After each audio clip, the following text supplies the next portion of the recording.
Welcome to The Explainer. Today, we're diving into something big, how AI is completely changing the game in cybersecurity. We're going to look at how it's being used not just to attack us, but to create this whole new breed of digital adversary, one that's way more efficient and, frankly, a lot more dangerous. Okay, so let's start with the big idea here, the one that really sets the stage. AI isn't some crazy sci-fi weapon from the future. It's much simpler and maybe even scarier than that. It's a force multiplier. It takes the attacks we've known for years and just cranks the dial to 11, making them faster, smarter, and way, way more effective. And that brings us to the new villain in this whole story, what we're calling the enterprising adversary. Seriously, you gotta forget that old image of a lone hacker in a dark basement. That's not who we're dealing with. These are organized groups that operate just like startups. They're all about efficiency, scale, and getting the best return on their investment. And AI? That's their secret sauce for streamlining their entire criminal business. All right, so how are they actually doing it? How are these adversaries using AI? Well, let's start with one of the oldest tricks in the book, something that's been around forever but is now one of the most dangerous threats out there, deception. And just look at this data. It's stunning, really. Phishing emails written by humans, they get a click about 12% of the time. But when you let an AI write it, that success rate skyrockets to 54%. And it makes sense, right? The AI gets rid of all the typos, it speaks perfect corporate jargon, and it can churn out thousands of super personalized, super convincing messages in just a few minutes. It's a whole different level. But this isn't just about text in an email. AI-powered deception goes way beyond that.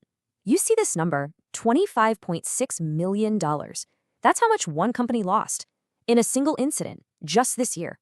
And the weapon wasn't an email. It was an AI-generated deepfake on a video call. Yeah, you heard that right. This wasn't some simple phone scam. The attackers literally staged a whole video conference with multiple people. An employee got on a call and they saw their CFO, they saw other senior colleagues on the screen, all telling them to make an urgent transfer. The only problem? None of them were real. Every single person on that call was an AI deepfake. So this ability to perfectly mimic people, that's how AI is helping adversaries get inside our organizations. And there's a really chilling case study for this, and it comes from a North Korean group they call Famous Cholima. What these guys have done is pretty incredible. They've essentially industrialized the process of creating malicious insiders. Here's how it works. Step 1. They use AI to create totally fake but completely believable online profiles for software developers. Then, step 2, during the actual video interview, the candidate uses AI in real time to ace all the tough technical questions. And the result? They get hired as a remote employee. Boom. The attackers now have a legitimate, trusted person on the inside. And believe me, this isn't just a one-off thing. In 2024 alone, threat hunters had to deal with 304 of these incidents from this one group. That kind of scale, it's only possible because they figured out how to use AI at every single step of the process. Okay, so this whole trend of using AI as a weapon, it naturally leads to a very logical and, let's be honest, pretty terrifying next step for the attackers. And the answer to this question, it points to a huge strategic shift in the world of cybercrime. I mean, think about it. If you're an attacker and you've mastered using AI as a weapon, what's your next target? Well, the answer is as simple as it is chilling. They're going after the weapon itself. You see, as more and more companies build and use their own powerful AI systems, those very systems are becoming the new Fort Knox.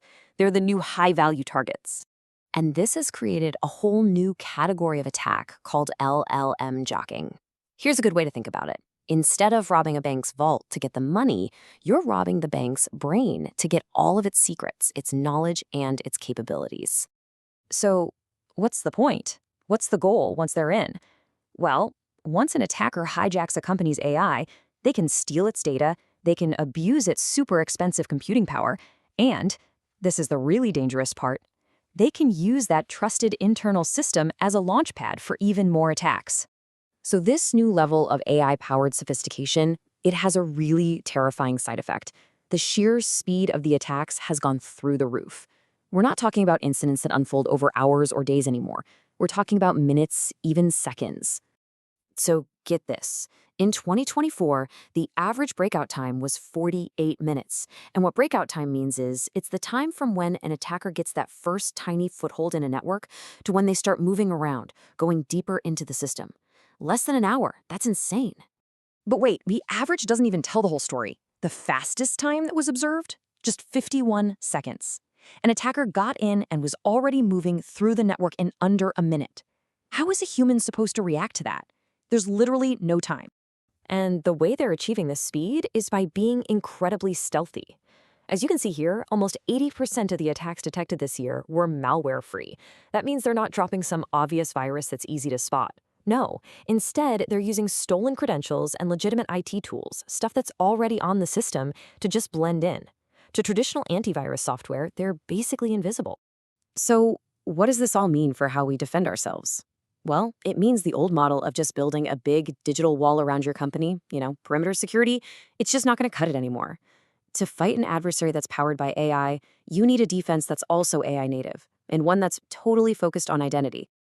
This new way of defending ourselves really rests on 3 pillars. First, you've got to have identity-centric controls. I mean, if attackers are using real credentials, you have to be able to verify every single action. Second, real-time threat hunting.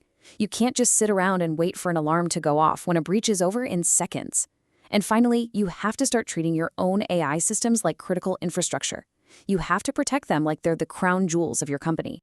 And all of this leaves us with the one critical question that every single organization has to answer now. When attackers can break into your network in less than a minute, how do you learn to defend in real time? The race between human and machine?